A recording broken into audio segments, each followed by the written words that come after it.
रफ़त, तुम्हें इस घर का बड़ा बनाकर गई थी, लेकिन जब मैं वापस आई तुम थी घर पर और ना ही साइमा।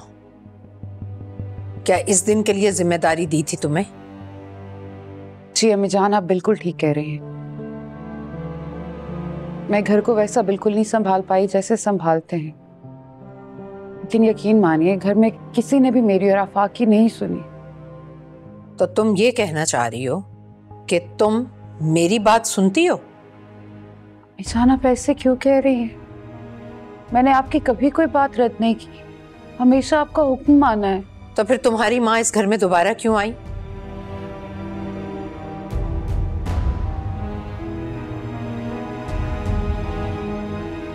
क्या मैंने तुम्हें उनके यहाँ आने से मना नहीं किया था?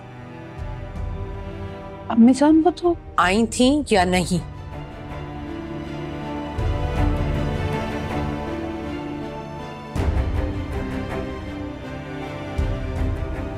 जी आई थी। अब तुम बताओ, तुम्हें रोहान से क्या प्रॉब्लम है? अम्मी जान, मुझे रोहान से कोई प्रॉब्लम नहीं है। दरअसल उसने एक प्रोजेक्ट का आगाज किया जिसके लिए मैंने उसे रोका।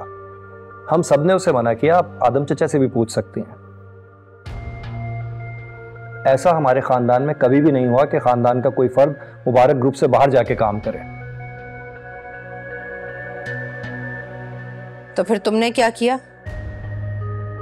मैंने उसे रोका, उसे मना किया कि वो ग्रुप के बाहर जाके काम नहीं कर सकता और बहैसियत डायरेक्टर मैं उसे ये करने की इजाजत नहीं दे सकता। तुमने रोहान को काम करने से रोका?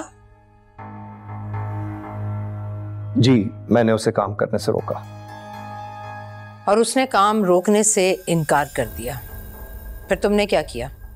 तुम घर छोड़कर चले गए और पूरी दुनिया को इस बात पर हंसने का मौका दे दिया कि घर का बड़ा बेटा घर छोड़कर चला गया। तो फिर मैं क्या करता अम्मी जान? मेरे आने का इंतजार।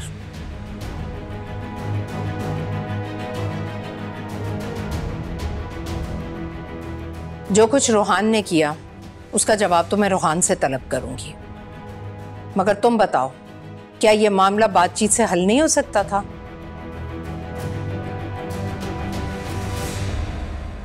मेरे आने के बाद यह फैसला होता और यह मसला हल हो जाता, लेकिन नहीं, तुम्हें तो खुद फैसला करना था और तुम्हारी बीवी ने करना था फैसला।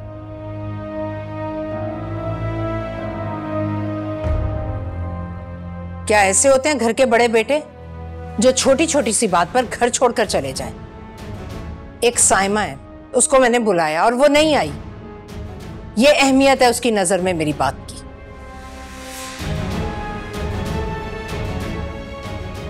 ठीक है आफाक, तुमने घर छोड़ने का फैसला किया है, ये तुम्हारा फैसला है। खुश रहो तुम अपने फैसले पर। और साइमा से भी कह देना, उसने जो फैसला किया हमें बता दे। मैं मुबारक मस्तूर किसी के रास्ते में रुकावट नहीं बनूंगी।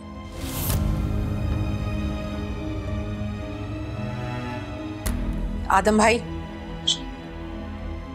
आफाक और साइमा से कह दीजिएगा, अगर उन्हें इस घर की जरूरत नहीं तो बेशक इस घर में ना आए, क्योंकि इस घर को भी उनकी जरूरत नहीं।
मैं जानती हूँ आप बहुत परेशान हैं। रोहान ने मुझे बताया कि आप बहुत टेंशन में हैं।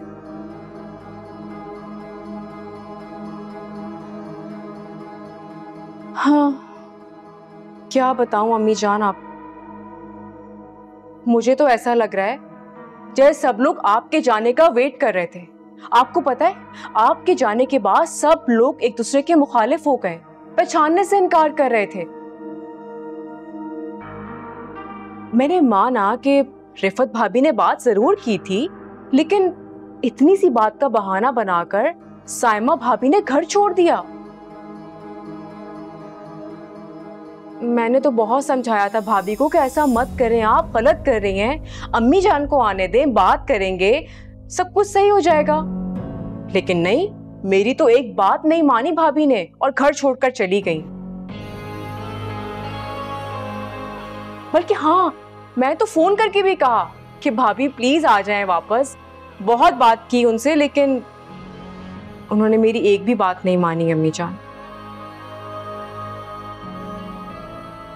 बल्कि अब तो मुझे ऐसा लग रहा है शायद वो ज़रार भाई की जिंदगी में वापस आना ही नहीं चाहती। तो रिफत ने क्यों नहीं संभाला इस बात को? जी अम्मी जान, यही बात तो मैंने भाभी से भी कही कि आप बड़ी हैं, बड़ेपन का मुजाहिरा करें, आप भाभी को गले लगा लें, सॉरी कह दें। लेकिन रिफत भाभी ने सॉरी करने के बजाय साइमा भाभी को थप्पड़ ही मार दिया।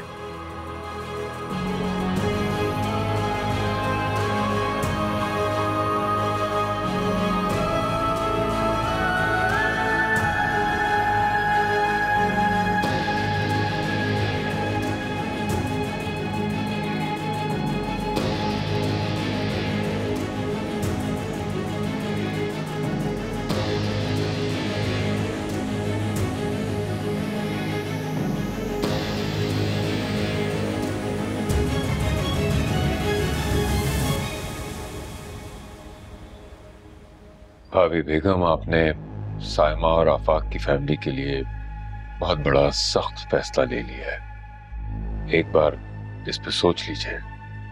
ऐसे फैसले हमेशा तकलीफदेह होते हैं। मैं भी बहुत तकलीफ में हूं, लेकिन मैं ऐसी रिवायत को सर नहीं उठाने दूंगी कि घर के फैसले घर से बाहर किए जाएं। इसका मतलब तो ये हुआ कि ये लोग घर नहीं समझते, और अगर ऐसा तस्लीम नहीं करते तो इनके यहां रहने का भी कोई जवाज नहीं।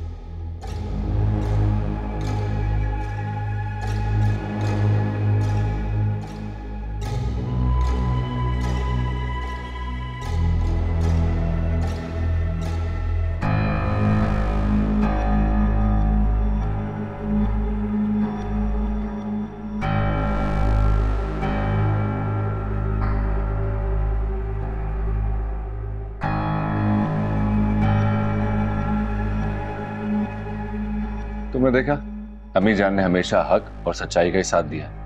वो सही फैसला करने में जरा भी देर नहीं लगाती। उन्हीं की समझदारी की वजह से तो मुबारक ग्रुप ने ये कामयाबियों की मंजिल तय की। हाँ, बिल्कुल ठीक कह रहे हो। तो जब से रिफत भाभी को इख्तियार मिला है, ये बात तो बिल्कुल सच साबित हो गई है कि इख्तियार मिलने के साथ साथ जहानत का होना भी बहुत जरूरी है। और इस घर को और मुबारक ग्रुप को एक समझदार औरत चला सकती है, जो रिफत भाभी के बस की बात तो बिल्कुल भी नहीं है। और सबसे ज्यादा खुशी तो मुझे इस बात की है कि तुम मेरी तरह सोचने लगे हो। मतलब हम दोनों की सोच अब एक जैसी हो गई है।